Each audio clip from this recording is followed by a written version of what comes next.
एक समय की बात है। एक गांव में एक भूतिया घर था। गांव वाले डर से उस घर के आसपास नहीं जाता था। गांव वालों का मानना था कि उस घर में एक जादूगर लड़की की आत्मा रहती है। एक दिन गांव के कुछ साहसी बच्चे उस भूतिया घर में जाने का और उस घर में घूमने का फैसला किया। बच्चे जब घर के सामने गए तो देखा सिर्फ खिड़की खुली हुई है और बे सभी उसी खिड़की से अनादर चले गए।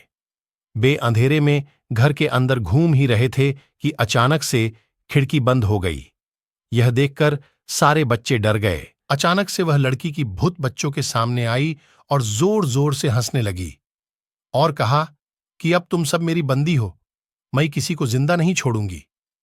बच्चों को डर के मारे कुछ समझ नहीं आ रहा था, लेकिन फिर भी बेहिम्मत नहीं हारे और सब एक साथ मिलकर बाहर निकलने का रास्ता ढूंढने लगे। ढूंढते ढूंढते एक बच्चे को एक पुरानी किताब मिला जो कि एक जादुई किताब था और उस किताब में एक जादुई मंत्र लिखा था जिसके उच्चारण करने से वह भूत घर से दूर भाग सकती थी। बच्चों ने मिलकर उस मंत्र को पढ़ना शुरू किया। अचानक से एक रोशनी घर के अंदर आई और उस भूत को साथ ले गई। भूत के घर से बाहर जाते ही घर के सारे दरवाजे और खिड़कियां अपने आप खुल गईं और बच्चे द्वार कर बाहर निकल आए। उस दिन से वह घर भूत से आजाद हो गया।